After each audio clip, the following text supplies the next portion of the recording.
चला मित्रांनो, आता आपण इफेक्टिव्ह ॲटॉमिक नंबर हा नेक्स्ट पॉईंट पाहणार आहोत. कोऑर्डिनेशन कॉम्प्लेक्स कंपाऊंडमध्ये इफेक्टिव्ह ॲटॉमिक नंबरलाच आपण ENA रूल म्हणत असतो. आता हा जो रूल आहे सर्वात पहिल्यांदा सॅडविक आणि पॉवेल नावाच्या सायंटिस्टने 1927 मध्ये मांडला. आता हा रूल कशासाठी मांडलेला आहे तर हे रूल जे कोऑर्डिनेशन कॉम्प्लेक्स कंपाऊंड आहे यांच्या स्टॅबिलिटी एक्सप्लेन करण्यासाठी मांडलेला आहे. म्हणजे जे कोऑर्डिनेशन कॉम्प्लेक्स आहे ज्यामध्ये सेंट्रल मेटल आयटम आपला लिगँडला अटॅच असतो, तर हा जो सेंट्रल मेटल आयटम आहे याचा जो इफेक्टिव्ह ॲटॉमिक नंबर आहे हा equal to the nearest noble gas सारखा असतो आणि त्यामुळे जे कोऑर्डिनेशन कॉम्प्लेक्स तयार होतात ते स्टेबल कोऑर्डिनेशन कॉम्प्लेक्स तयार होते असं या रूलनुसार एक्सप्लेन करण्याचा प्रयत्न केला गेला. म्हणजे जे इफेक्टिव्ह ॲटॉमिक नंबर आहे कोणाचा, सेंट्रल मेटल आयटमचा, तो equal to the nearest inert gas असतो.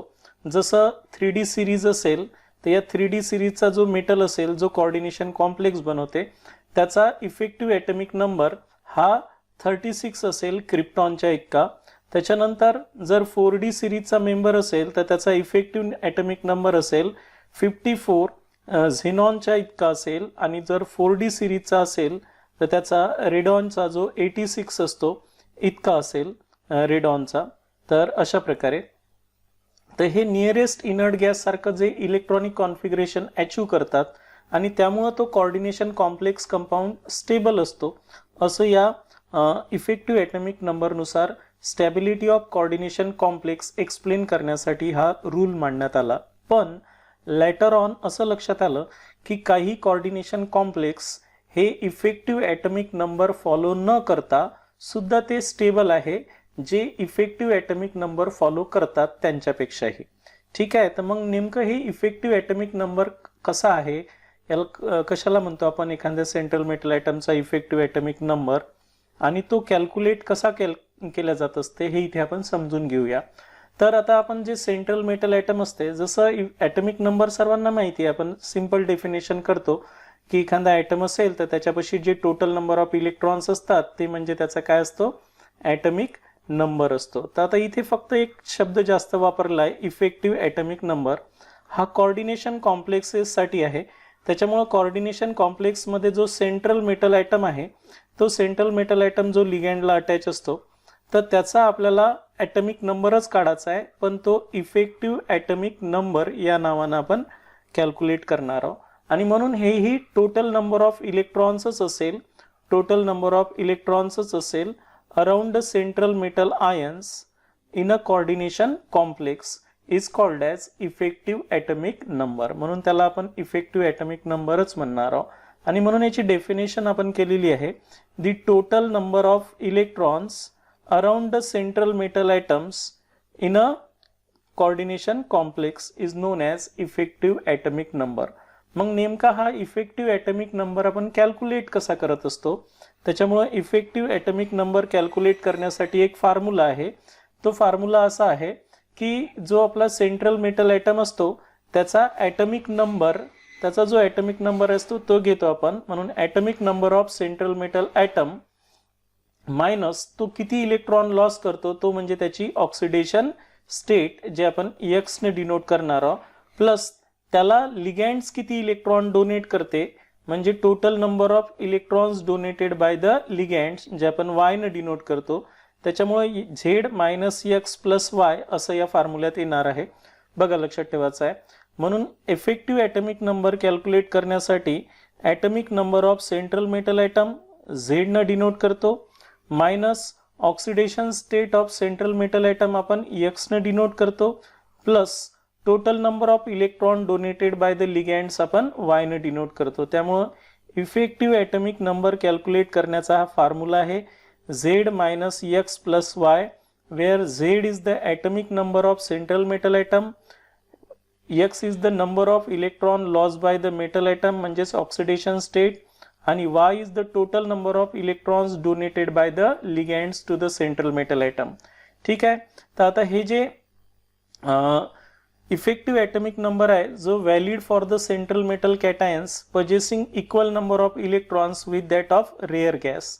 आता मी आत्ताच सांगितलं की तुम्ही जर 3D सिरीजचा जर मेटल घेतला आणि त्याचा कॉम्प्लेक्स बनवला तर त्याचा इफेक्टिव्ह ॲटॉमिक नंबर तुम्ही कॅल्क्युलेशन जर केला तर अशा प्रकारे तुम्हाला 36 भेटल. इथेही जर 4D सिरीजचा जर मेटल असेल तर त्याचा इफेक्टिव्ह ॲटॉमिक नंबर तुम्हाला 54 भेटल झेनॉनच्या इतका. आणि जर 4D सिरीज 5D सिरीजचा असेल तर नॅचरली त्याचा इफेक्टिव्ह ॲटॉमिक नंबर तुम्हाला 86 भेटल, जो रेडॉनचा ॲटॉमिक नंबर असतो म्हणजे नियरेस्ट इनर्ट गॅसचा.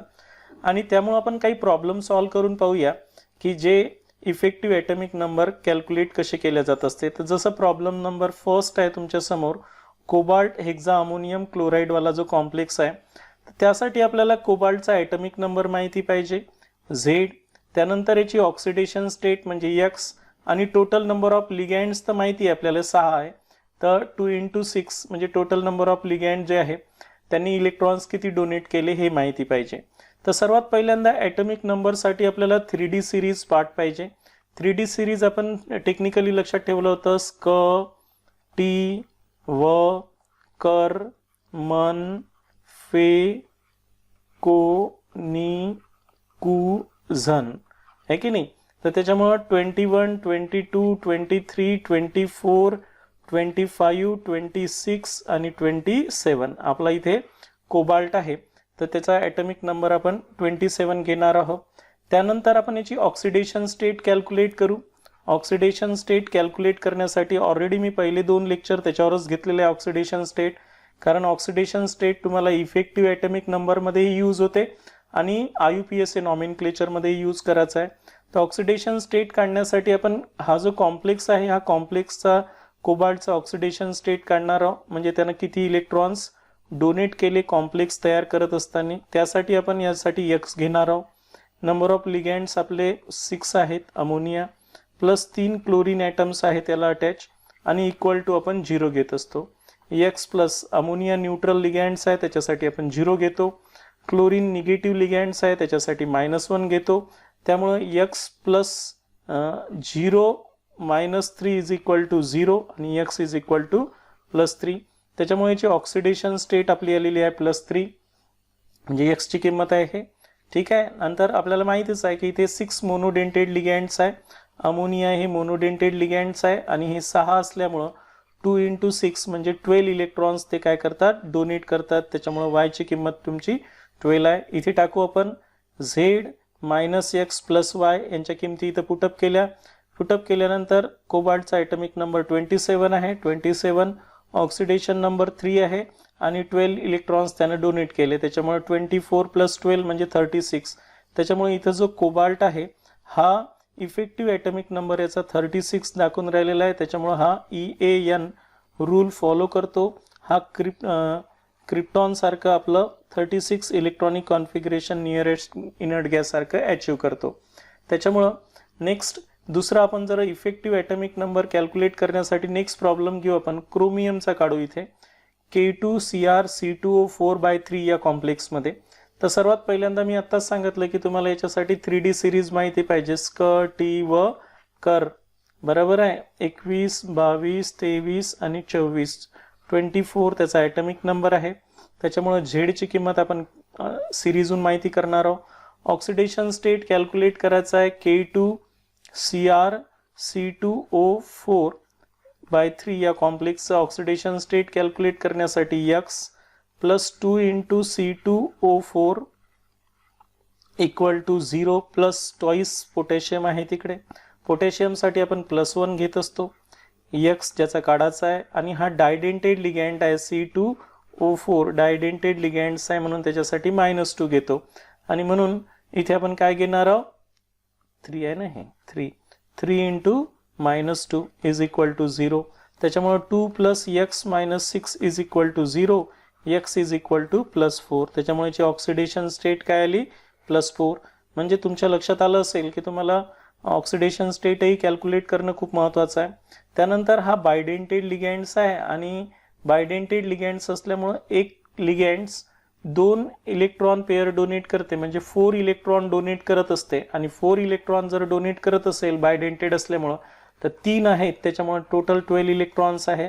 म्हणून Y ची किंमत किती राहणार आहे 12. तिथे पुटअप केली आपण ॲटॉमिक नंबर 24. बरोबर आहे.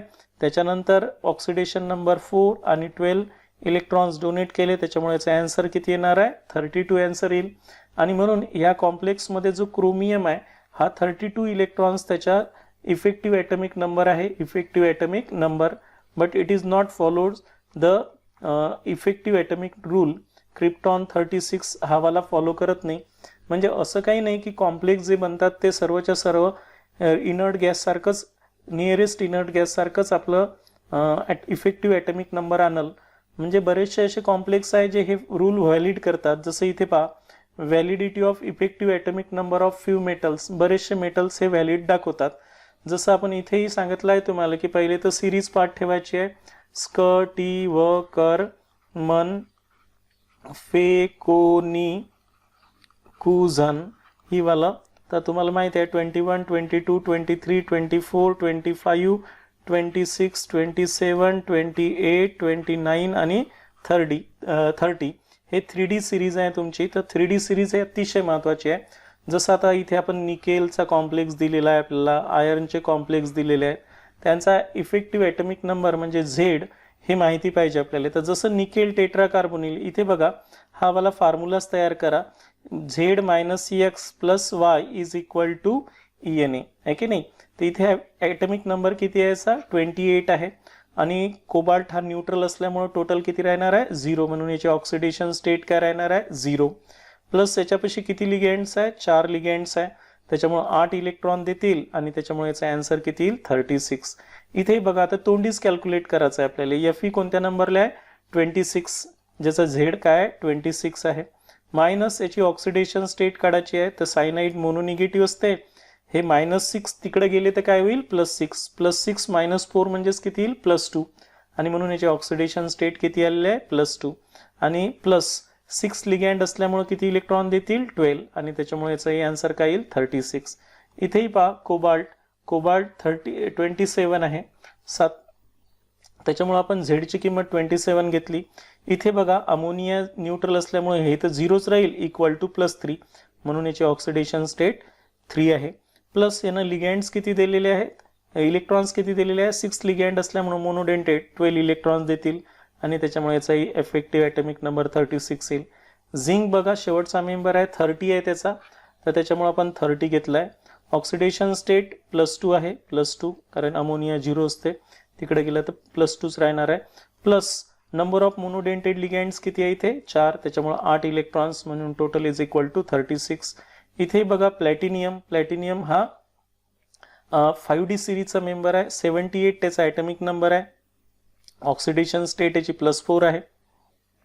प्लस याच्यापाशी ही 6 मोनोडेंटेड लिगँड्स आहेत, त्याच्यामुळं 12 इलेक्ट्रॉन्स, वायची किंमत 12 आहे आणि त्याच्यामुळे हे रेडॉन सारखं इनर्ट गॅस सारखं इलेक्ट्रॉनिक कॉन्फिगरेशन अचीव करते. त्यामुळेच तुम्हाला जर कॅल्क्युलेट करायला सांगितलं असेल तर तुम्ही बरोबर मी जसं वरतं कॅल्क्युलेट केलं तसं कॅल्क्युलेट करायचं आहे. आता याचा काय फायदा आहे की हे इफेक्टिव्ह ॲटॉमिक नंबर कशासाठी आपण युजफुल आहे हे समजून घेऊया. तर इफेक्टिव्ह ॲटॉमिक नंबर बघा लक्षात ठेवायचं, इफेक्टिव्ह ॲटॉमिक नंबर हे आपल्याला त्या मेटलचा कोऑर्डिनेशन नंबर सांगते. कोऑर्डिनेशन नंबर म्हणजेच नंबर ऑफ लिगँड्स किती त्याला अटॅच होऊ शकतात. जसं मी एक उदाहरण समजावून सांगतो, हेच निकेलवालं. तर तुम्हाला माहिती आहे की निकेल हा ॲक्च्युली 3D सिरीजचा आहे आणि 3D सिरीजचा शेवटचा जो असतो तो क्रिप्टॉन 36 असते. मायनस त्याच्यामधून जर आपण त्याचा ॲटॉमिक नंबर आणि ऑक्सिडेशन स्टेटमधले इलेक्ट्रॉन मायनस केले, म्हणजेच इथे आपण जर 28 मायनस केले तर आन्सर किती येते बघा किती येणार आहे 8 आहे ना. 36 मधून 28 गेले तर किती येणार आहे 8 येतील. आणि 8 जर असेल तर याचा कोऑर्डिनेशन नंबर किती असायला पाहिजे 4. इथेही बघा तुम्ही हाही Fe कोणत्या मेचा मेंबर आहे 3D सिरीजचा, म्हणजे 36 मायनस आता Feचा ॲटॉमिक नंबर किती आहे 26 आणि त्याची ऑक्सिडेशन स्टेट किती आहे 2, म्हणजे 26 मधून त्यानं काय केलेलं आहे 2 इलेक्ट्रॉन दिले, म्हणजे सध्या त्याच्यापाशी किती आहेत कॉम्प्लेक्स +2 वाला जर करायचा असेल तर 24. म्हणून याच्यातून जर 24 काढून टाकले तर आपल्याला आन्सरमध्ये किती येणार आहे 12 आणि 12 जर आलं तर त्याचा कोऑर्डिनेशन नंबर किती राहणार आहे 6. म्हणजे आपण एखाद्या सेंट्रल मेटल ॲटमचा कोऑर्डिनेशन नंबर किती असू शकतो कोणत्या ऑक्सिडेशन स्टेटमध्ये हे एक्झॅक्टली या इफेक्टिव्ह ॲटॉमिक नंबरवरून काय करू शकतो डिसाईड करू शकतो. म्हणून हे एक महत्त्वाचं ॲप्लिकेशन आहे, हे युजफुलनेस आहे ENAचं है ना, कोऑर्डिनेशन नंबर कॅल्क्युलेट करणे म्हणजे किती लिगँड्स त्याला अटॅच असू शकते. त्यानंतर दुसरी सर्वात महत्त्वाची गोष्ट की मॅग्नेटिक प्रॉपर्टी, त्याची जे मॅग्नेटिक प्रॉपर्टी आहे ते मॅग्नेटिक प्रॉपर्टी सुद्धा आपण एक्सप्लेन करू शकतो. मॅग्नेटिक प्रॉपर्टीमध्ये मॅग्नेटिक प्रॉपर्टी आहे एक पॅरामॅग्नेटिक. पॅरामॅग्नेटिक कसं ओळखत असतो आपण, ज्या कॉम्प्लेक्सपाशी ऑड इलेक्ट्रॉन्स असतात, म्हणजे सरळ सरळ जे ENA रूल फॉलो करत नाही, आणि जे ENA रूल फॉलो करतात ते कसे असतात मग डायमॅग्नेटिक असतील, म्हणजे त्यांच्यापाशी इव्हन नंबर ऑफ इलेक्ट्रॉन्स असतात, म्हणजे नॅचरली EAN रूल ते काय करतील, फॉलो करतील. याहून आपण त्यांचा मॅग्नेटिक प्रॉपर्टी सुद्धा ओळखू शकतो की ते पॅरामॅग्नेटिक आहे का डायमॅग्नेटिक आहे. ठीक आहे.